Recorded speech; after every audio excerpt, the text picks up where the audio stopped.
Olá, eu sou a Camila Grasso. Olá, eu sou a Fernanda Costa. Olá, eu sou a Juliana Esperandio. Eu sou Luiz Gama, bem-vindos e bem-vindas a mais um episódio do Papo Furado Psi. Hoje, 4 mais 1, como vocês bem já sabem, nesse mês teremos isso 2 vezes. E hoje estaremos com Vanisa Santos, que é psicanalista, professora, escritora, poeta. Os livros dela, que é Salvador Dalí, O Efeito do Estranho em Sua Obra, Fragmentos, Mães Faltosas, Crônicas e Outras Histórias, As Faces do Tempo, Amor, Ódio e Despertar. E no episódio de hoje vamos falar de maternidade e feminilidade. Solte a vinheta.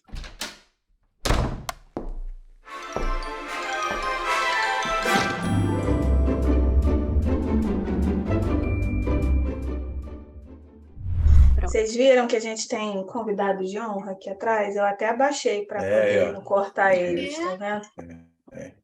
É o Freud Lacan. O Freud. Eu olhei de longe e parecia Betty Boop.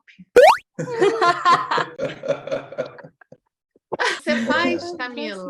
Não fui eu que fiz isso, não. Eu estava olhando aqui, eu falei, ela tem uma Betty Boop também. Olha só como a gente é. Me deixa. Tentando lembrar os nomes dos seus livros. Ah, tá. Livros. O primeiro é Fragmentos, que é o que vocês têm, né? Você mandou para mim. Que a Glória Sadala diz que é o preferido dela, não sei por quê. Esse livro aí tem poemas dos meus 17 anos, dos meus anos anteriores à entrada na função, né, de psicanalista. E a gente se autoriza depois que realmente algo acontece ali, nessa estranha relação entre analista e analisante, né? Isso custou para mim. Eu comecei com 19, mas eu só fui... A ficha, gente, só foi cair quando eu tinha, acho que 30 anos, por aí, 32, que eu comecei a falar, eu podia cursar pedagogia, psicologia, né? Ainda tinha aquela ideia errada, né? De que eu, mesmo já tendo feito letras, fiz todas as minhas eletivas em psicologia,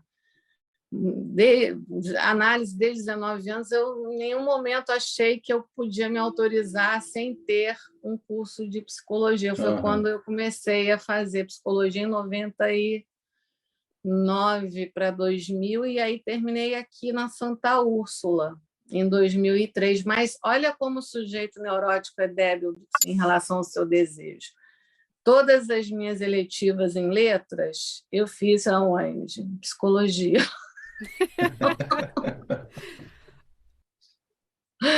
As eletivas, mas eu nunca me arrependi de ter feito letras assim. Foi para mim agora, então, mais ainda eu consigo saber que foi um percurso importante, né? Mas por que eu estou falando disso? Gente, me perdi. Está falando dos seus livros. Aí você foi dos seus 17 anos. Então esses fragmentos aí vocês vão ver muitos não, mas alguns poemas em inglês, que era quando eu estava assim no auge dos meus 18 para 19, 20 anos. Aí eu estudava, eu lia muito, e eu tinha um caderno de palavras, que eu amo essa coisa de palavra, que eu me apaixono pelas palavras. Eu tinha um caderno de vocabulário, eu tentava fazer alguma coisa minha com aquela palavra, aí dava poesia às vezes, né? Tem esse percurso, né? É um work in progress. A poesia é um work in progress, né? Né? Poesia não sai de moda, mas a gente, enquanto poema, a gente muda, né? A Camila, que estuda Clarice Lispector, deve ver isso com mais... né, Camila? Eu não estudo Clarice, não. Eu só gosto de ler mesmo. Mas jurava que você estudava Clarice Lispector? Não. E gosta do nome, né? O nome Clarice. E gosta do nome, óbvio. Está estudando outra Clarice. Mas, sabe, tem toda uma questão em relação ao estilo dela, né? Aos tempos de Clarice, a temporalidade da obra em Clarice resulta num giro assim, né? No estilo dela, né? Isso é comum, né? Vocês vão ver em vários autores aí. O Luiz, que é músico, pode verificar isso na obra dos Beatles, provavelmente, né? Sim. A gente, quando faz um processo de análise, a gente, sendo poeta, a gente não fica inadvertido do gozo, né? Pelo contrário. Então, o que muda, eu acho, no estilo é isso. É a valência de gozo aí. O gozo continua, mas de outra forma, né? Aí Então, fragmentos, isso. As Faces do Tempo, que é um que eu falo muito sobre a questão da castração em relação ao tempo, em relação ao envelhecimento, à morte. É todo Esse livro não tem mais também para vender, é uma pena. Fininho, fininho, saiu pelas 7 letras. Salvador As Dalí. Faces do Tempo. E o último de poesia, Amor, Ódio e Despertar, que nunca esteve tão atual. É uma pena, eu queria ter dado para vocês, porque de vez em quando estou publicando aí uns poemas desse livro. Aí depois teve o Salvador Dalí, né, que é o Efeito do Estranho na obra de Salvador Dalí. E o último foi As Mães Faltosas Crônicas, esse totalmente de ficção. É ficção total. Zero teoria. Zero teoria. Não, eu gosto mais. O Quiné, quando fez a live comigo de lançamento, ele de cara falou: o seu livro é totalmente psicanalítico. Aí eu fiquei assim, eu não sabia se aquilo era um elogio, mas era um elogio, né? Ter falado, era um elogio. Mas eu entendi o que ele quis dizer. O que ele quis dizer é que trata de questões caras à psicanálise, né? A questão do feminino, a questão, né, da falta no sentido mais amplo, né, das mães faltosas, que ele diz que é uma tese, isso é uma tese, as mães faltosas, que é diferente da mãe freudiana, da mãe... Como é que aconteceu tudo isso? Essa é uma pergunta muito importante, muito boa de responder e muito difícil também. É mais uma reflexão sobre isso, sobre esse desejo que veio, né, de escrever um livro que não é um livro de teoria, que é um livro que fala de um outro lugar que é ficção, mas que não é qualquer ficção, porque é uma ficção extremamente psicanalítica. Então, como é que aconteceu tudo isso? Na realidade, esse livro, ele já estava mais ou menos em curso de produção, vamos dizer, ele já estava escrito. Não é esse livro, mas a ideia do livro em si já tinha passado por mim, mas não com esse título, era para ser um outro livro, completamente diferente o título. O título do livro que eu tinha pensado era Livro-me das Histórias Absurdas. Absurdas. E eram muito mais histórias, inclusive estão no computador. E aí eu fui observando que, dentre essas histórias que eu vinha escrevendo ao longo de muitos anos, né, tinham muitas histórias nessa temática da relação, né, entre o desejo feminino, a maternidade e a mulher.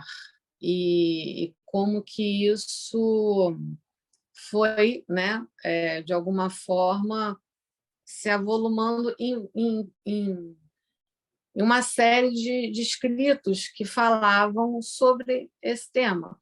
Entre outros, né? Entre outras histórias absurdas, havia essas que falavam sobre o tema do desejo, atravessando aí a maternidade, a minha maternidade, a minha relação, né, com minha mãe, etc. e tal, a relação das minhas amigas e pessoas à minha volta com o desejo, né, para além da maternidade, né? Então, eu acho que... E aí eu comecei a perceber, acho que eu vou fazer um livro vou recortar, vou fazer um livro só sobre esse tema. Aí veio esse tema das mães faltosas crônicas e outras histórias, e eu atualizei esse tema em 2020, quando explodiu a pandemia. Eu, a princípio, iria lançar em outra editora, mas acabou que não rolou. E aí foi bom, por sinal, porque o livro não estava pronto, de fato, o livro não estava legal, assim. E eu fui enxugando as histórias, fui reformulando as histórias, elas foram, a partir daquelas histórias de origem, elas foram sendo reescritas, né? E aí eu terminei, gente, um pouquinho antes da pandemia mesmo ser oficializada aqui no Brasil e no mundo, né? E aí o que aconteceu? Eu deixei o livro hibernando. O livro foi hibernar, o que também não foi ruim, mas aí eu pensei, gente, eu não vou abandonar isso, eu vou lançar esse livro. E aí eu decidi que, apesar da pandemia e tudo que representou nas nossas vidas, né? Eu falei assim, não, quer saber? Eu vou lançar esse livro. E aí eu me dediquei mais uma vez a lançar o livro. E aí, quando eu fiz essa quinta ou sexta leitura do livro, né, eu incluí 2 histórias para contextualizar o tempo da pandemia, né? Por acaso, essas 2 histórias que estão no livro, uma abre o livro e a outra fecha o livro. Mas as histórias, elas não têm assim personagens que se ligam entre si. O tema é basicamente esse, né? A questão do desejo, atravessando as maternidades possíveis e atravessando as gerações, inclusive, de mães e mulheres, porque conta, em algumas histórias, né, eu conto as histórias daquelas mulheres que estão ali e das suas mães. Eu vou para trás, faz um efeito meio que Mizanabim, assim, em ondas. Eu vou contando a história. Acho que talvez por isso seja bem psicanalítico também, né, que o Quiné fala. Mas, assim, as 2 exceções do livro, que a primeira e a última história, né, que tem a mesma personagem ali que se repete de alguma forma, né? A primeira, o título é Marta de Orfeu, que já, enfim, aí tem que ler. A gente pode até ler um trechinho, se quiser. E a última é Herética Emancipada. Emancipada. Eu gosto muito de fazer esses jogos com as letras e com as palavras e tal. Então, a primeira história, ela de alguma forma tem a ver com a última, porque na primeira é uma mãe às voltas com as tarefas de home office, é uma advogada, e ela tendo que dar conta das coisas, e ela se esconde no banheiro, às vezes, para poder ver os e-mails dela, os recados e tal. E aí tem os filhos, tem o marido que se perde um pouco nas tarefas ali, não sabe onde ficam as coisas e tal. E ela de vez em quando, tem esses pequenos momentos de devaneio, né? Nesses devaneios, essa personagem se comunica com as suas amigas e tal, e aí tem um personagem que não aparece, mas que aparece, que é o poeta, a poeta. Que aparece assim de uma forma misteriosa através da poesia que de alguma forma reconforta essa Marta aí, que é uma batalhadora aí do dia a dia, né? Profissional liberal, trabalhando em casa, se havendo aí com as múltiplas funções, como a maioria das mulheres, né?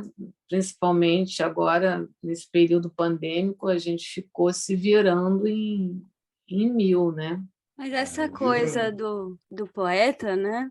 Aparecer e não aparecer, é quase como o inconsciente, né? Que aparece, mas não aparece. Essa coisa meio mística.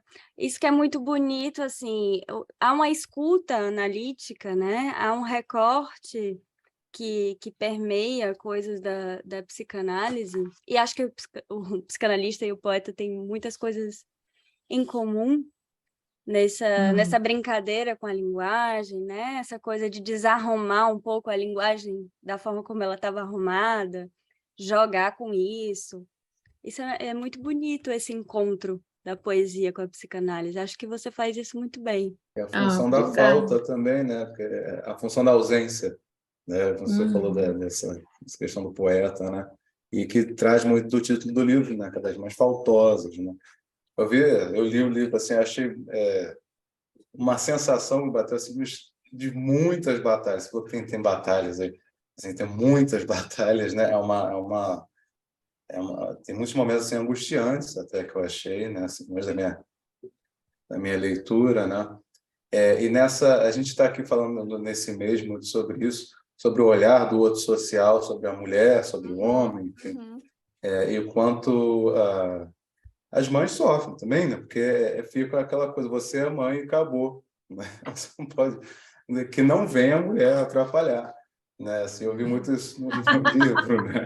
Adorei isso. Mas isso se linka, Luiz, com algo que a própria Vanisa falou anteriormente, que eu achei muito precioso, que é isso que é as maternidades, né? Porque tem uma construção social disso que é a maternidade, e especialmente quando a gente pensa, né, é como se fosse a mulher é feita, construída para, assim, né? O caminho é esse. E aí me passa agora um livro muito interessante que eu li, que se chama Mães Arrependidas. É de uma jornalista. É um livro interessantíssimo. Vou anotar, interessantíssimo. Adorei. Mães Arrependidas. Porque conta a história de mulheres que se tornaram mães, mas elas se tornaram mães porque elas em algum momento acreditaram nesse mito de que mulheres nascem para ser mães, e de repente elas se veem ali convivendo naquilo que é o drama da maternidade, e elas descobrem que, na verdade, elas não tinham esse desejo. O que não significa que elas tratam mal os filhos, não é desse lugar que elas falam. Mas elas conseguem pôr em palavras isso que não, eu não tinha esse desejo. Existia um mito social no qual eu acreditei, né, de que porque sou mulher preciso ser mãe, e hoje eu me arrependo disso, não é uma escolha que eu tomaria, né, que eu decidiria novamente. Mas eu achei muito interessante isso que você falou sobre as maternidades, né, porque abre um pouco o leque para a gente pensar o que é isso do ser mãe, né? E como é que isso se recorta no social, no singular do sujeito, enfim. O próprio título é bem psicanalítico, assim, porque a gente ouve o tempo inteiro do social que a mãe tem que ser isso, tem que ser aquilo, tem que estar presente, tem que fazer assim, tem que fazer assado. E aí ela fala, mães na falta, né? Então é um recorte de que a mãe também precisa faltar, né? Assim, já está implícito isso no título, né? Isso é uma constatação bem psicanalítica da coisa, né? De pensar a função materna de outra forma, assim. E nas histórias, é isso que, pelo que eu entendi, nas histórias que a Vanisa conta, é justamente essa falta que apazigua as batalhas que acontecem entre as famílias, né? Pelo que eu entendi, tem muito disso, esse paradoxo. Assim. Eu gostei muito do que a Fernanda pontuou ainda há pouco. Vocês sabem, né, que a orelha é da Vera Iaconelli, né? E não foi por acaso, porque ela tem um livro fantástico que é Mal-Estar na Maternidade, que eu recomendo muito. E essa questão que a Fernanda colocou, ela trabalha muito num determinado capítulo, por exemplo, em vários, né? Mas, por exemplo, no 3, o século XX e a psicanálise, aí ela vai falar justamente sobre essa suposição, né, de um saber natural, um instinto materno, né? E ela desconstrói isso com textos assim bem importantes e tal. O próprio claro que ela chega lá no Freud, né, sobre os temas mais, vamos dizer, difíceis, né, das pessoas entenderem, até acusarem o nosso querido Freud de machista e misógino, né, quando ele vai lá e ele se retrata disso lá nos textos, né, 1931, 32, 33, aquele percurso que ele faz, né, sobre a questão, né, do desejo, né, feminino, e também essa equivalência, né, filho-falo, né, que se desconstrói com Lacan, principalmente, né? Então, eu acho que... Mas eu quero dizer o seguinte, quando eu escrevi esse livro, eu não pensei em nenhuma teoria, eu juro para vocês que não foi uma coisa feita para suscitar temas teóricos. É óbvio que eu sou atravessada pela psicanálise, né? Eu fiz análise por muitos anos, desde 19 anos, depois iniciei minha formação continuada, né? Contínua, né? Até hoje. Então, é impossível que o meu inconsciente, né, não tenha produzido algo a partir dessas intervenções, né? É verdade. Do real e do simbólico, né? que a análise ela convoca aí uma produção, né? Mas eu não pensei realmente em nenhum tema teórico. Agora, em relação a essa questão da função materna, que eu acho que é o mais interessante, talvez, né? Uma das coisas aqui que eu acho interessante no livro é colocar essa função bem explicitamente, essa função materna bem explicitamente como algo que qualquer um pode exercer. Então, nesse sentido, um homem pode ser mãe, uma transmulher também pode ser mãe, né? Aqui a gente tem uma história que eu gosto bastante, que é Eu Sou Portela e Daí. É uma história que eu não vou contar para não perder a graça, porque senão perde muito a graça se eu contar, mas tem a ver com essa questão da função materna.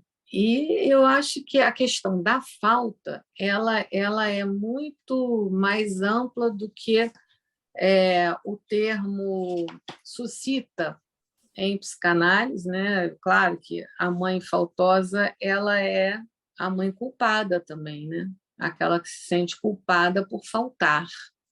Mania de botar tudo culpa em mãe? Que mãe é culpa disso, culpa daquilo? Ridículo!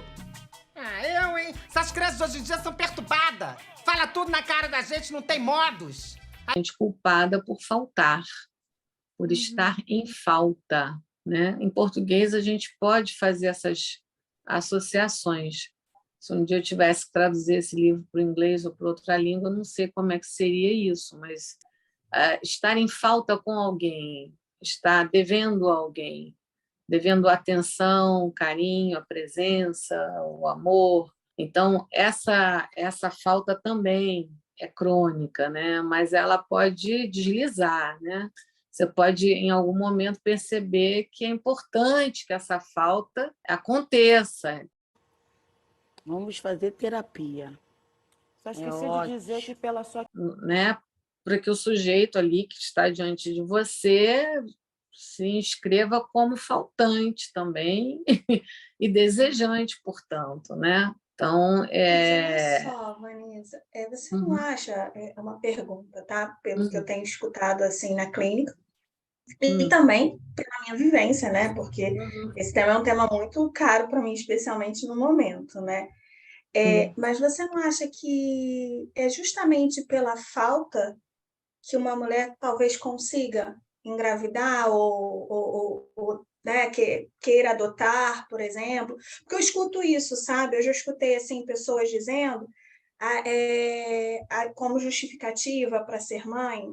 Claro que a gente sabe que tem a diferença, né, da questão da necessidade e do desejo, mas que se quis ser mãe porque faltava algo. E aí, no momento que engravida ou que essa criança chega por via de adoção, se depara mais ainda com a falta, né? Percebe que não há o que preencher, né? E é importante, né, isso. Então, eu acho que assim, eu acho que o nome ele é incrível, justamente por conta disso. Primeiro que uma mãe precisa faltar, uma mãe extremamente fálica, né? Não tem como, o sujeito não aparece. E segundo, que uma mãe precisa faltar e se colocar no lugar de mulher em alguns momentos também, principalmente para ensinar essa criança, caso seja uma menina, né? O que é um pouco sobre esse desejo feminino, né? E terceiro, porque acho que é a partir da falta que isso surge, né? O desejo vem da falta, sabe? Eu fico assim me questionando, né?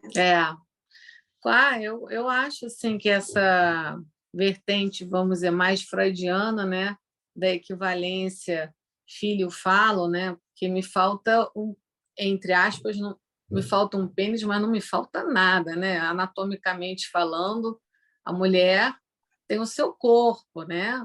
Então, lá onde o menino tem o pênis, a mulher tem a vagina, né? Então, não falta nada. Mas, obviamente, né, o Freud vai interpretar lá o pênis neid, a inveja do pênis, como algo importantíssimo, né, na estruturação, né, do psiquismo aí das mulheres, botando no plural, né?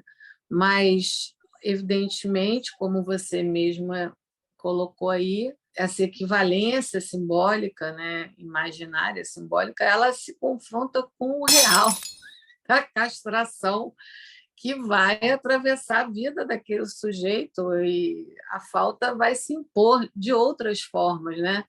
E que bom que se imponha, né? E que bom, porque se não se impuser, algo não vai sair tão bem assim, né? Imagina a mãe que não se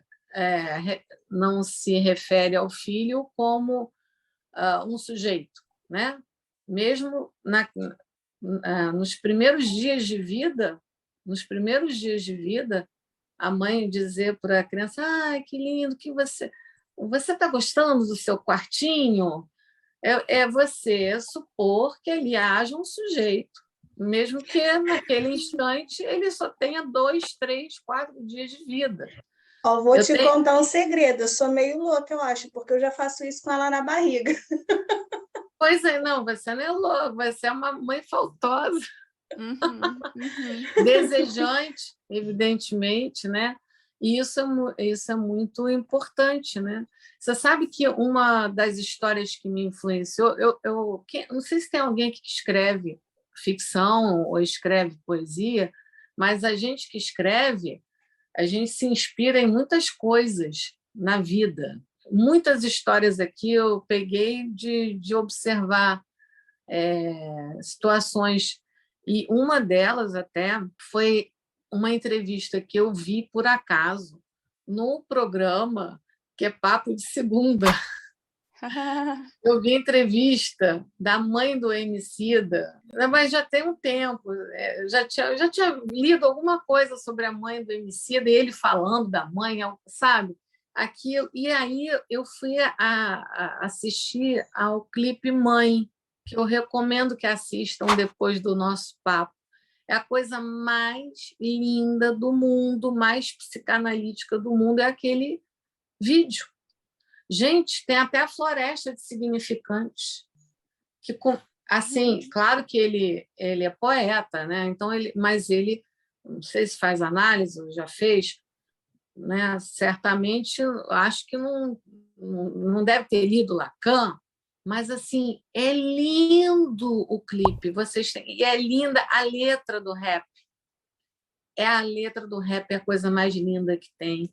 Então, assim, aquele dia que eu assisti aquele clipe, aquilo me inspirou uma história aqui, que eu vou dizer qual é a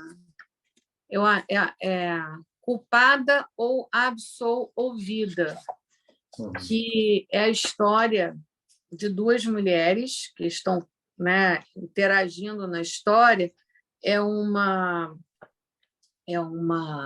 patroa e uma diarista, né? Sendo que a diarista é uma passadeira que quer estudar psicologia, mas a patroa nem sabe disso. Enfim, mas começa com um piti histérico dessa patroa em relação a uma entrevista que ela estava vendo num programa de televisão, né, com uma psicanalista renomada, que estava falando sobre a questão da maternidade, não sei o que, e ela fica toda injuriada com a tal da psicanalista, xinga, e nisso tá lá a diarista passando roupa, escutando, escutando a tal da patroa. Aí vem a história dessa mulher, que é Dona Fabiana, acho que é Fabiana. Odete é a passadeira e a patroa lá, histérica, é a Dona Fabiana, que começa xingando a psicanalista de merda, né? E aí ela se dirige à passadeira e fala: você não concorda comigo, Odete?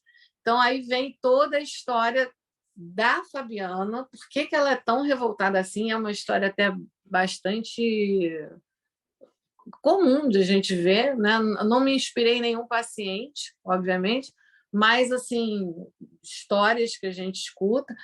E vem a história da Odete, que é uma nordestina e tal, que vem fazer a vida, não sei o quê, e tem toda uma relação muito bonita com a maternidade dela em relação à mãe dela, que a abandonou, entre aspas, mas que ela traz simbolicamente no seu, né, na sua vida, e a relação dessa mulher com os filhos. Então, é uma história muito... Eu gosto, uma das mais tocantes do livro, eu gosto dessa história. E foi inspirada nesse clipe, não é só nesse clipe, né? Nessa história aí toda, né? Das mães que faltam, sim, para não deixar faltar o leite. Elas saem de casa, deixam o filho, ou às vezes sozinhos, ou com a vizinha ou com o vizinho, mas é para não deixar faltar leite, não deixar faltar roupa, não deixar faltar educação. Então tem várias faltas, você entende? A falta da mãe da patroa já foi outra, né? Porque então já é outra trajetória, mas a gente não escapa da falta. É o que é universal, que eu acho bacana em Freud, né? Se tudo ou quase tudo é contingencial, né? Tudo é contingencial, né? Na nossa vida, como a gente vai lidar com a falta é contingencial, mas ela existe, né? Eu fico me perguntando se não é mesmo sobre essa transmissão da falta, né? Porque agora eu me lembro aqui do Lacan falando no texto Duas Notas sobre a Criança, algo do tipo, em que ele fala desse lugar da função materna enquanto aquilo que tem um desejo, né, particularizado sobre essa criança, mas não é qualquer um desejo, né? Tem que ser um desejo que comporte isso da falta, né? Que Uhum. essa mãe possa fazer isso que mais tarde Freud vai falar sobre o Fordar, né? Sobre essa simbolização disso, do que a mamãe vai, mas a mamãe volta, né? Mas tem Isso algo aí aí. que escapa nesse meio termo, né? O Fordar, né, que é no mal-estar, né, que ele fala, né? Acho que é no mal-estar na civilização, se eu não me Eu não tô engano. lembrada, eu acho que Acho que eu é. acho que é nas pulsões e Além serotonina. do princípio do Além do Não, princípio? além do princípio do prazer. Isso, Isso aí, isso aí. Obrigada, obrigada. Ou três textos diferentes. Eu não sei por que eu sempre misturo esses dois textos. O mal-estar e além do princípio deve ter alguma coisa.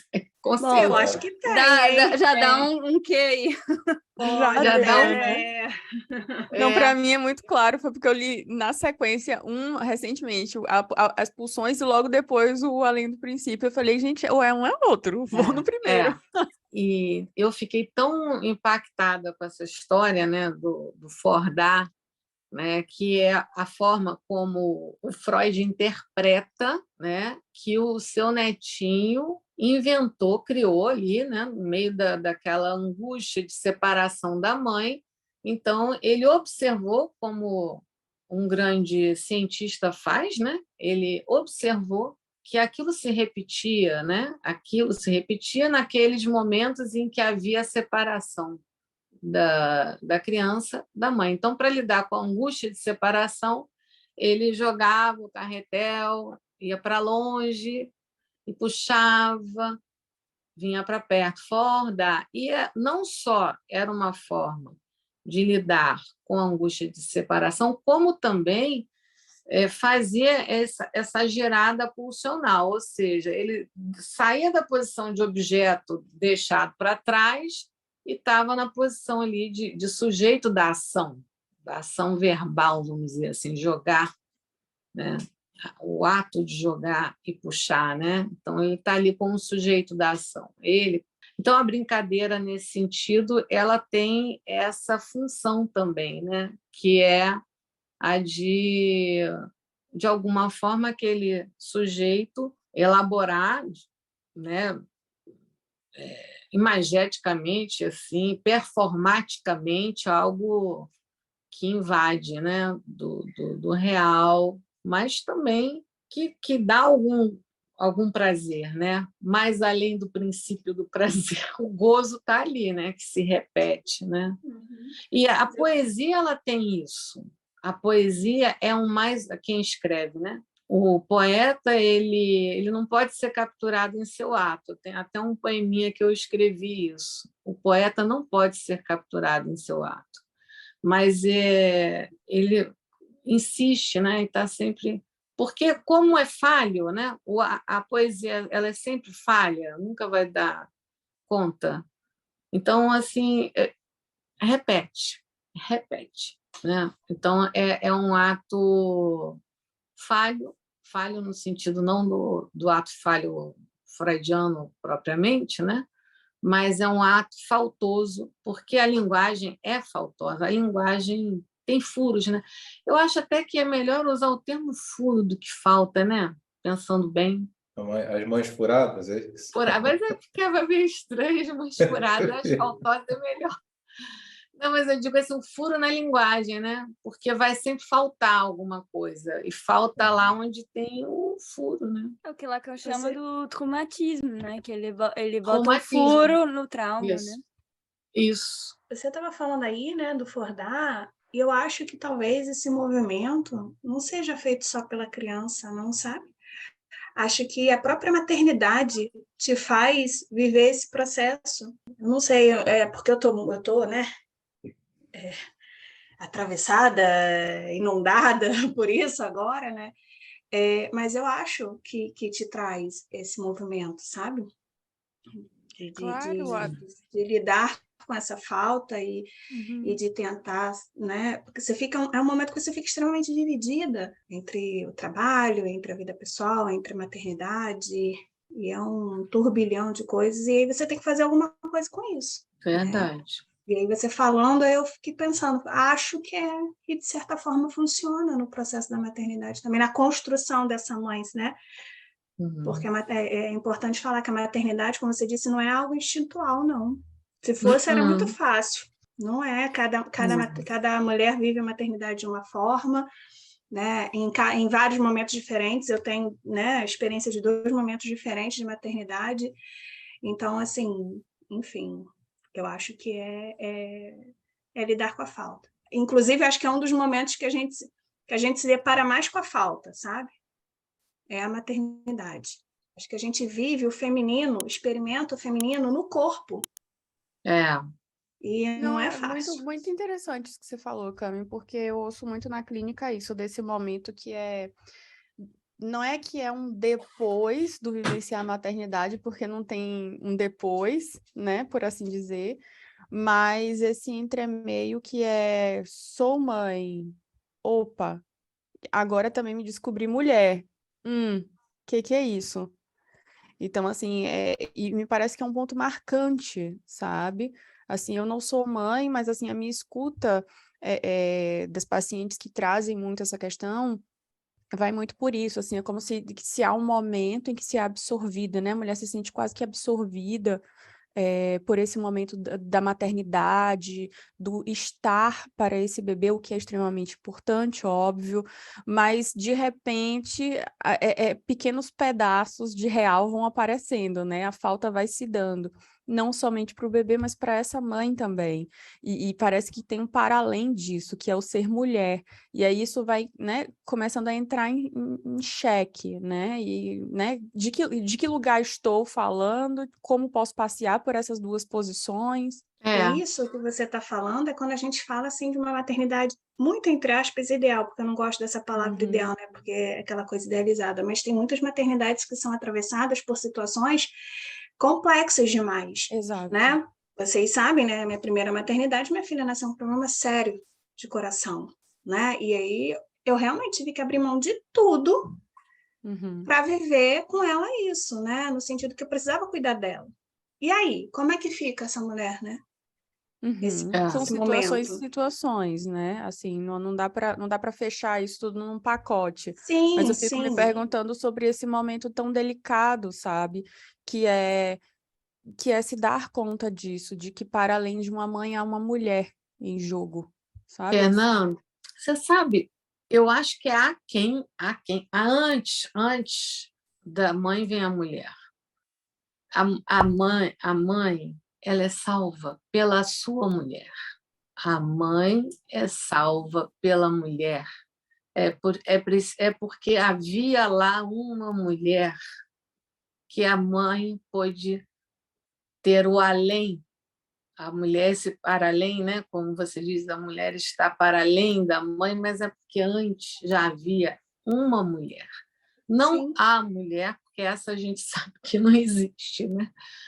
Mas uma mulher, que é aquele sujeito ali, né? Aquele sujeito. Então, assim, é esse sujeito, essa uma mulher que salva a mãe dos avatares e das contingências da maternidade, que é sempre surpreendente. Você não tem como prever o que vai acontecer.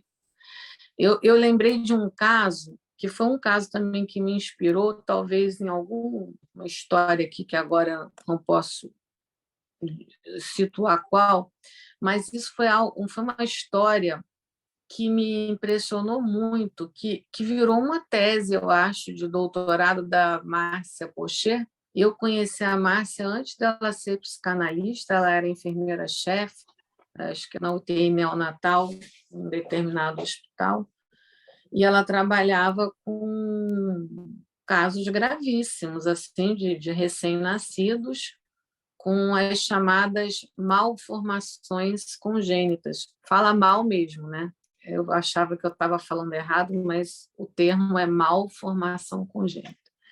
E aí, é muito longa a história, mas a criança que ela cuidou, assim, que ela observou, tinha nascido com uma formação, né, do intestino totalmente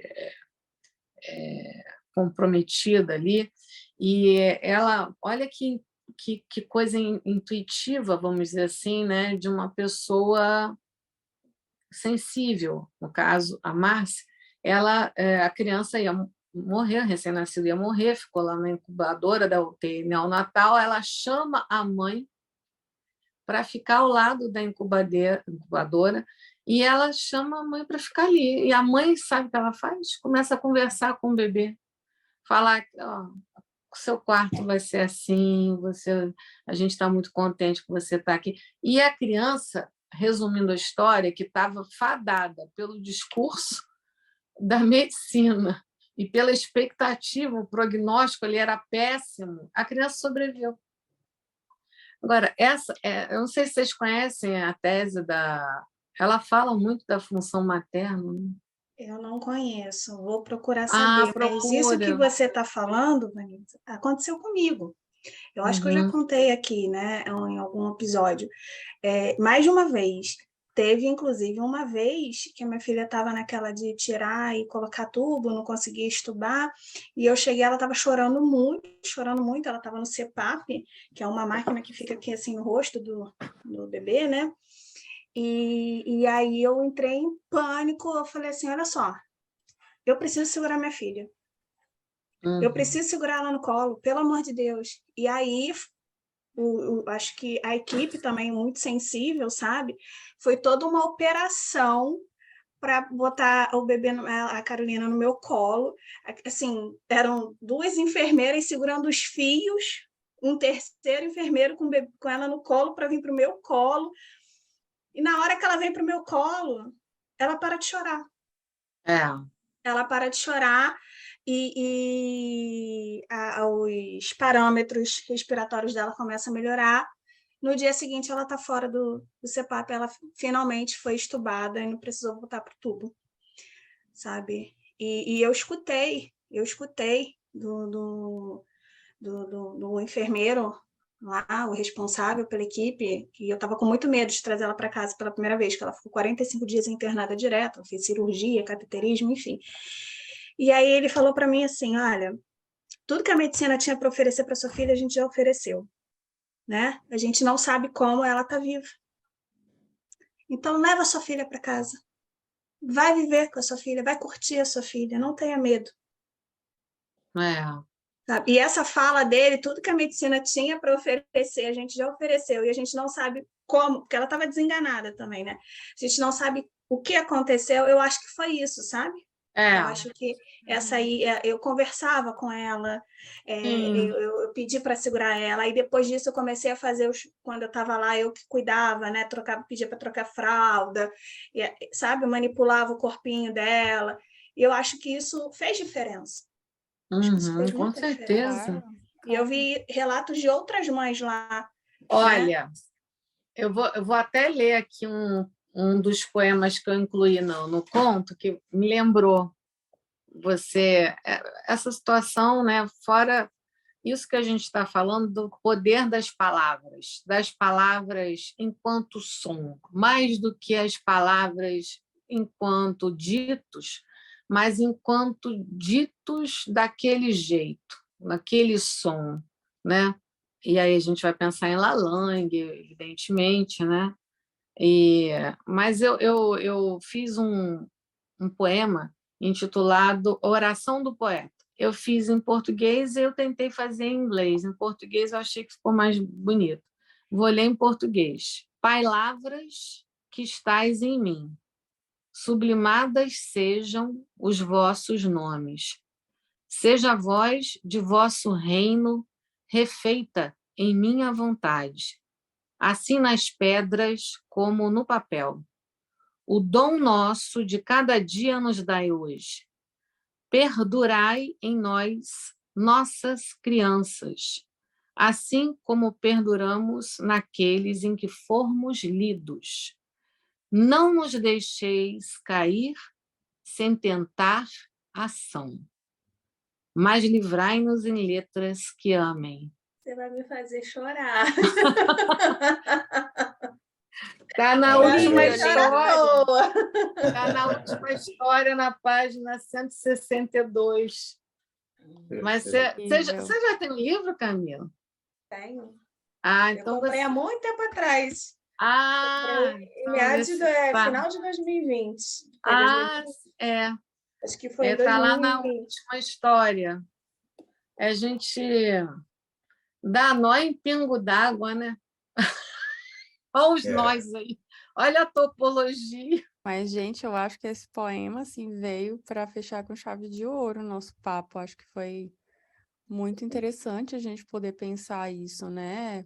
Pensar, desconstruir, questionar, talvez, o que é maternidade, qual é o lugar da falta, e o quão é importante, né? A falta estar presente, né? Isso que a gente fica tentando tamponar o tempo todo, mas que, na verdade, a gente não pode fugir porque ela está aí, batendo na porta, né? Verdade. Acho que, assim como a gente não consegue dizer exatamente o que é uma mulher, não tem como dizer o que é uma mãe, né? Porque eu acho que não existe a mãe, acho que existe as mães, né? Cada uma é uma construção, enfim. E acho isso muito importante ser colocado, porque diminui muito a culpa das mães, sabe? Porque a sem gente dúvida. é uma tentativa de padronizar a gente, né? Acho muito importante. E veja que nesse relato que vocês trouxeram, é exatamente a falta de padronização que salva. É isso né? aí. E tem uma outra coisa, né, que eu acho que é o seguinte: vocês ainda são muito novos, mas quando vocês tiverem experiência, eu estou um pouco mais velha que vocês. Estou é ótimo. Eu estou um pouco mais velha que vocês. A gente, na fase em que eu me encontro, um filho de 24 e outro de 17, a gente sempre fica assim, meu Deus, será que vai dar certo? Será que vai dar certo? Será que eu fiz direito? Então, é sempre no a posteriori também, a gente não sabe nunca, né? Não sabe. A gente olha assim para o filho do vizinho é sempre mais bonitinho, né? É sempre mais certinho, deu mais certinho, não sei o quê. Quem disse que o nosso não deu certinho, né? A gente sabe que, porque a gente sabe dos bastidores, dos furos, dos nossos, dos filhos, dos maridos, das esposas, das companheiras e companheiros. A gente sabe dos nossos furos, né? Então, assim, o que eu acho importante, ainda mais hoje em dia, com essa expectativa de felicidade constante, crônica, o tempo todo mundo, né, magnificamente empreendedor, magnificamente feliz e tal, né? A gente poder se haver com isso, né? De que não é bem assim, todo mundo tem lá as suas questões, né? E é bom que tenha furo. Gente, se não tivesse furo, a gente não estava se comunicando, nem estava se escutando, nem estava se vendo. Uhum, sim. Minha mãe está até hoje me perguntando se ela foi uma boa mãe, coitada. Quando é que você vai libertá-la disso? Ai, você vai Eu dela. tento. E toda mãe acha que não é boa mãe, Luiz. Assim, esse é o Mamães medo, sabe? e mamães, como diria a Vanessa no livro. Mamães e mamãe. Mamãe, isso aí. Ser mãe é viver assim, sob medo, na culpa, na falta. É difícil, não é fácil, não. Ô, Luiz, você sabe da história daquela música Let It Be, né? Claro. Quer contar para o pessoal? Claro. Todo mundo sabe? Sim. Eu vou contar, assim, mas eu recomendo também procurar o próprio Paul McCartney, que ele sempre conta isso de uma forma muito bonita. Assim, tem no YouTube. Principalmente no Carpool, né, com aquele... Isso, né, que ele conta de uma forma que o cara até se emociona. Então. Foi de um sonho, né, que ele teve, que foi com... Ele se sentiu num desamparo no sonho, né, veio toda a questão dele, assim, né? E aí ele... Naquele desamparo, naquela angústia, aparece a figura da mãe, que é Mary, né? A Maria, né? Aparece e dizendo para ele, em uma frase só, assim, dizendo que ia ficar tudo bem, né? E aí encerra com Let It Be, né? Assim, tipo, vai ficar tudo certinho, que não se preocupe, let it be. E que ele sentiu um profundo apaziguamento e tal. Que aí bate a genialidade dele, ele acorda e faz a música, assim, pronto. Gente, Let it muito be. legal, né? E Mary, que ele fala, Mother Mary comes to me, né? Ele fala, Mother Mary. a mãe Maria vem até mim dizendo palavras de sabedoria, let it be. É bem bonito mesmo. É linda essa música. Enfim, tem muita história aí. Eu estou pensando em fazer o Mães Faltosas 2, mas ainda estou coletando inspiração no mundo. Eu fiquei na dúvida, viu, Vanessa, da coisa da ficção, sabia? Fiquei assim, ué, mas será que Vanessa apareceu na TV dando entrevista? Então, será que ela é essa analista que apareceu na TV, analista que depois era analista da empregada lá? Eu fiquei na dúvida. Então, né? O que é ficção, o que não é? Eu estava até comentando com as meninas antes. Eu sei que tem ficção, mas eu não sei até que ponto. Mas essa não é Luiz. a história da neurose? A neurose super é isso. interessante. Tem uma ficção, não sei até que ponto. Exatamente. Olha, mas o que acontece? A gente faz alguma coisa com aquilo que é nosso, né? Mas é sempre outra coisa, né? Nunca é um disfarce. Poesia é um disfarce, a ficção é um disfarce. Mas tem uma história aí que eu disfarço pouquíssimo, que é a história da morte da minha mãe. O título da história é UTI, Um Tempo Intermediário. E é uma história que eu acho bem tocante. É incrível essa história. E aconteceu mesmo, daquele jeito. Uma das que mais me tocou, assim, né? Eu vivi, na verdade, eu vivi no inverso, né? Mas me tocou muito. E isso que você está falando, né, da poesia, eu acho que a poesia também salva, sabe? Porque eu não me considero poeta, mas no meu percurso do luto da Carolina, o que me salvou foi a escrita. Eu comecei a escrever. Eu escrevi muito. E eu estou pensando, não sei, assim, se é uma coisa que eu estou falando de novo em análise sobre isso, em publicar. Que legal! E aí eu estou pensando em publicar junto com poemas da minha mãe. Minha mãe escreveu numa fase muito difícil para ela também, ela escreveu algumas coisas, e aí eu estou pensando em publicar um livro, Poemas de Mães e Filhas. Né? Que bonito! E aí, nesse meio do caminho, falar um pouco dessa questão da maternidade, da psicanálise, da feminilidade, tem a ver com o meu tema de pesquisa. Né? Mas, que legal, salvou, Camila. assim, foi um momento que me costurou, entendeu? A escrita me costurou. A escrita tem essa função, né? De alguma forma, você é convocado a produzir algum sentido para a total falta de sentido. E como não produz totalmente, né? Porque não há um sentido último, nem total, nem pleno, felizmente, a gente continua escrevendo. Eu sempre acho que se a gente desse conta pelo simbólico, nem ia ter arte, né, gente? Com certeza. É verdade. Então, que assim, bom que temos arte. Então, eu vou, então, posso ler uma que eu fiz para a gente encerrar. Vocês estão ouvindo pela primeira vez, hein? Olha, só quem ouviu foi meu marido, hein? Quando eu escrevi.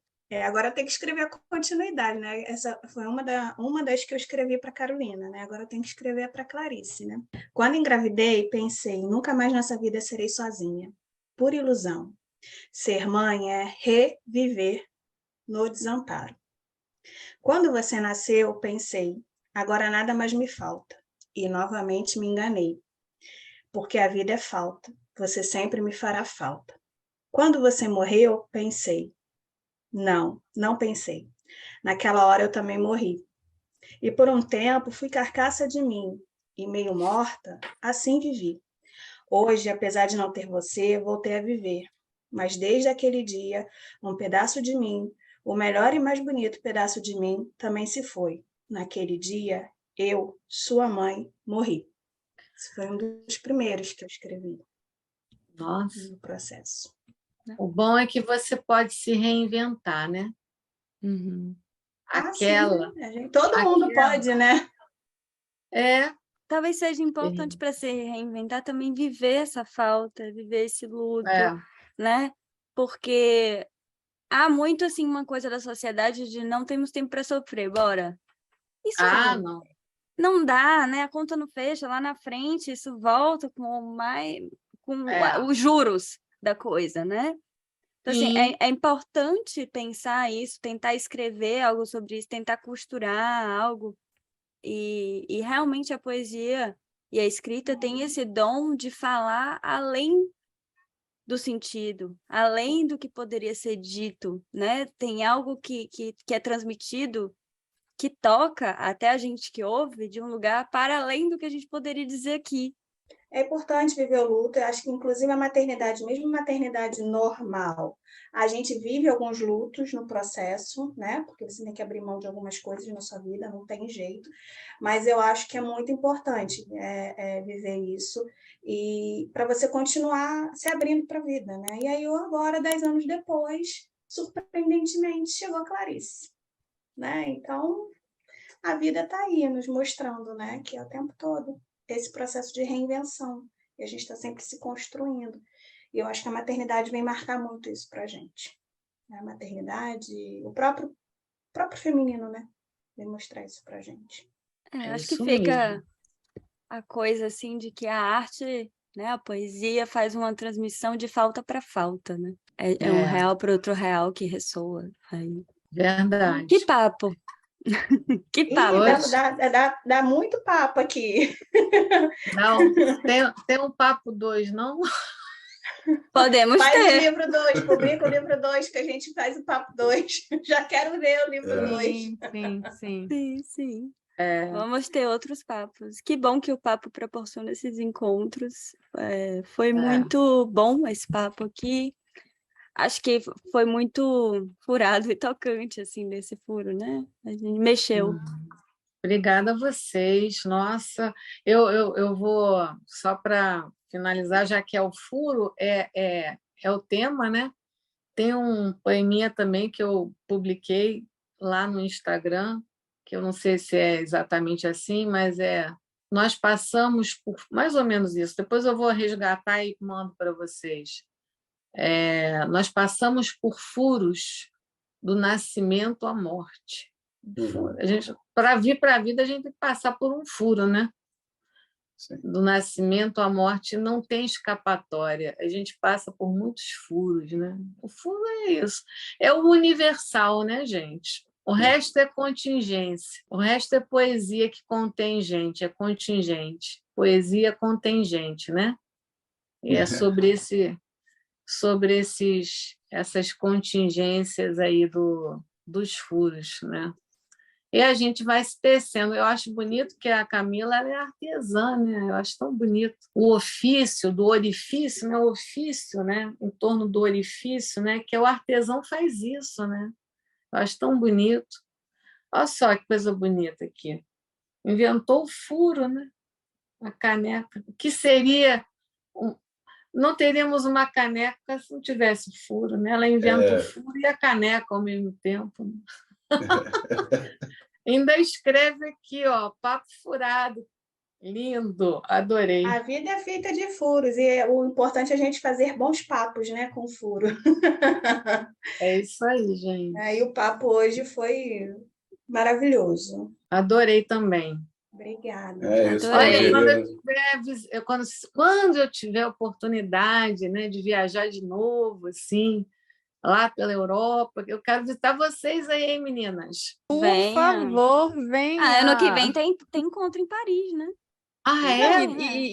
E alguns meses atrás encontrei o Quiné aqui em Berlim. Então, assim, toda oportunidade é oportunidade. Vem. Ai, gente. E ele prometeu que ia voltar. Vou escrever para ele, Quiné, quando é que você vai voltar? Traz a galera, traz esses psicanalistas para cá. Então tá, gente. É isso. Prazer. Muito obrigada por ter vindo e ter aceitado o nosso convite. Acho que é importante falar isso também. Foi muito precioso ouvir você falar hoje, assim, vários insights aqui na cabeça. E Opa. se tiver o Mães Favotosas 2, vai ter que ter o repeteco. Estamos Obrigado, aguardando já. Vanessa. Aí, gente, ó, um beijão para vocês. Muito obrigada, tá? Obrigada. Beijo. Quero Obrigada ver a você, vocês Vanisa. ao vivo em breve. Certo. Sim. Beijão. Tchau, tchau. É isso aí, gente. Muito papo, muita poesia. Hoje foi um episódio lindíssimo, né? Como diria Raul, bobagem, bobagem, pensar que o homem nasceu de macaco qualquer. Bobagem, bobagem, o homem nasceu da mulher. Então, segue a gente aí nas redes sociais, aí no Instagram, YouTube, Spotify, Twitter, e comenta aí que é importante para a gente, divulga e até a próxima.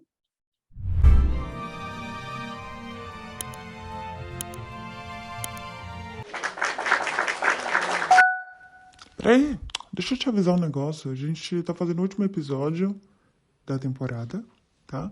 E vamos entrar de férias, porque a gente tava precisada mesmo, tá bom? É sobre isso. Mas a gente não demora, daqui a pouco a gente volta. Fica ligado aí que vai ter surpresa nas férias também. Beijo.